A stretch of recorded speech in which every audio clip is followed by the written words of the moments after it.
ولاد مبارك كانوا السبب في حادثة شريهان. السينما المصرية عموما فيها رموز كتيرة ومؤثرة في كل الوطن العربي، وشريهان واحدة من أهم النجمات اللي مهما عدى وقت سواء موجودة على الشاشة أو لأ هتفضل محفورة في أذهاننا. بس إيه الحكاية ورا الحادثة اللي طلعت منها بمعجزة؟ وهل هي منبرة؟ وراء كل حاجة بتحصل مجموعة حاجات. أنا مريم رجب في ما وراء الحاجات.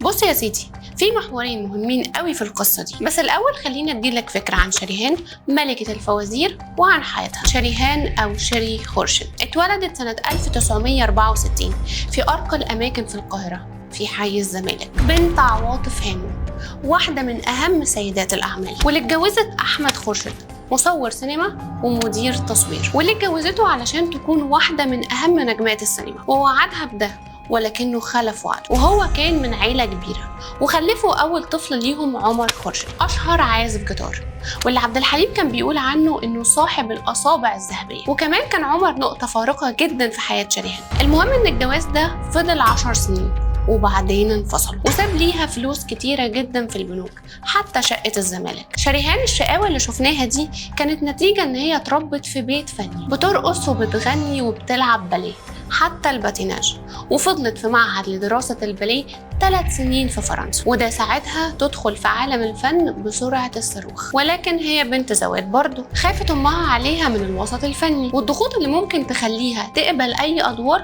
وقررت تنتج ليها هي، فأنتجت ليها وهي عمرها 9 سنين مسلسل المعجزة سنة 73، واللي انتشر جدا وقتها، وأعمال تانية كتير منها العذراء والشعر الأبيض اللي كلنا حافظينه، حتى إنها بنت ليها مسرح استعراضي خاص باسمها، وأخدتها وسافرت بيها على لندن عشان تشوف ايه احدث الحاجات اللي وصل ليها المسرح الاستعراضي بره، لحد ما تقرر امها تكلمها عن ابوها، بس ابوها الحقيقي واللي خبته عنها علشان كانت خايفه على عمر خورشيد انها لو اتجوزت وخلفت تجيب له اخ، واللي كان هيدخله الجيش، وهو اصلا كان مريض مرض نادر. شريهان كانت شايله لقب خورشيد من امها لكنها مش بنته. ثانيه واحده وهتفهم. بعد طلاق امها من زوجها احمد خورشيد اتعرفت على رجل الاعمال والمحامي احمد عبد الفتاح الشلقاني، واتجوزته عرفي وخلفت منه شريهان، ولكن قالت لها ده بعد فوات الأوان، بعد ما مات والدها الحقيقي. وسنة 1980 رفعت أمها قضية إثبات نسبها علشان ورث شريهان في والدها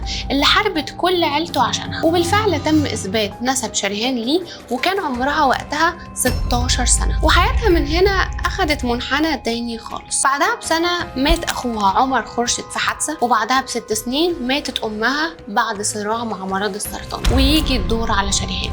وسنة 1989 يتفاجئ الناس بحادثة موت حرفيا اتكسرت فيها شريهان بالكامل، ما كانش فيها حرفيا عظمة واحدة سليمة. عربيتها فضلت تتقلب أكتر من 5 مرات، وعمل ليها كسر في العمود الفقري والحوض وإصابات تانية. وهنا شريهان اللي بترقص وبتجري وبتلعب مش قادرة تشوف حاجة غير سقف أوضتها وبس، وقالوا كل الدكاترة وقتها إنها خلاص كده مش هتتحرك تاني. بس القدر بيديها فرصة تانية بعد اقتراح واحد من الدكاترة انها تسافر فرنسا، وفعلا دخلت عملية وفضلت 10 ساعات كاملين. وصلت عدد العمليات اللي عملتها شريهان 30 عملية، وتركب لها مسامير في العمود الفقري. متخيلين بشاعة الحادثة؟ اتعمل محضر الحادثة دي، واللي كان بيقول ان شريهان كانت مع رجل الاعمال حسام ابو الفتوح في اسكندرية، واللي اسمه دايما كان مرتبط بالفنانات والوسط الفني، وعرفت مراته بوجودهم سوا، وبعتت بلطجية يكسروها وبعدين رموها من الدور السابع. وبعدين كلم رجل الأعمال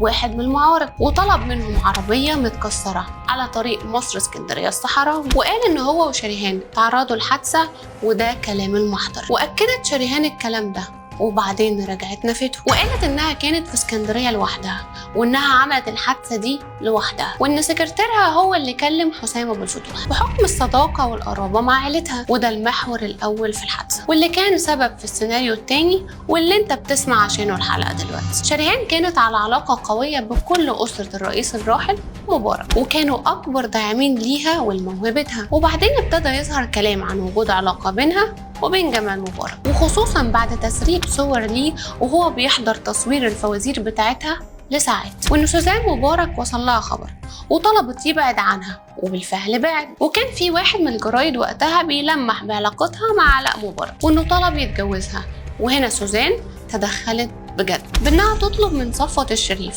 وزير الاعلام وقتها، واللي اشتغل اكتر من منصب واسمه ارتبط دايما بتجنيد الفنانات باشكال اخلاقيه زي الزفت، واتقال عنه حاجات كتيرة جدا مش أحسن حاجة، وأكيد سمعت عن جزء منها وخصوصا حكايته مع سعاد حسني. المهم بعد ما علاء رفض يبعد عنها وكان عايز يتجوزها وهي شايفاها واحدة بتاعة تلفزيون لا تصلح إن هي تكون مرات واحد من عيالها، وخصوصا لما عرفت إن صفوت الشريف نفسه كان حلقة وصل بينهم، وقالت له زي ما ساعدت في بناء العلاقة دي هتهدم وتخلصني من شريهان وكل الوش ده. طب ايه اللي خلى كلام زي ده ينتشر؟ الكلام ده انتشر بسبب كلام الصحافه وقتها، وما كانش فيه دليل يثبته لحد محضر الحادثه اللي كان كله تناقضات. ازاي مره وقعت من الدور السابع ومره تانية حادثه عربيه عادي، وخصوصا ان في وصفها كان في عربيه كبيره واقفه ومره واحده تتحرك باتجاهها فتخليها تتقلب بالعربيه 5 مرات في الجو، وليه بعد ما قالت ان حسام ابو الفتوح كان معاها ترجع تنفي؟ ولو الموضوع كان بعيد عن بيت مبارك زي ما قلت لك، واللي المفروض كان معروف ان هم اكبر الداعمين ليها، اول ما تحصل ثوره يناير هي تكون اول واحده في الميدان بتطالب باسقاط النظام، وهم المفروض حبايب. كل الحاجات اللي حكيتها لك هي مجرد نظريات، حد فينا يشوف الاولى منطقيه وحد تاني يشوف التانيه واقعيه اكتر، وانا في دوري في ما وراء الحاجات الحقيقه بس، واللي محدش هيقدر ياكدها غير شريهان نفسها. بس انت تقدر تشاركنا رايك وتقول لي شايف انهي سيناريو متوقع اكتر، وتتاكد انك عامل لايك وكومنت وشير على الفيسبوك وكمان اليوتيوب، تتاكد انك عامل سبسكرايب. انا مريم رجب كنت معاكم في ما وراء الحاجات.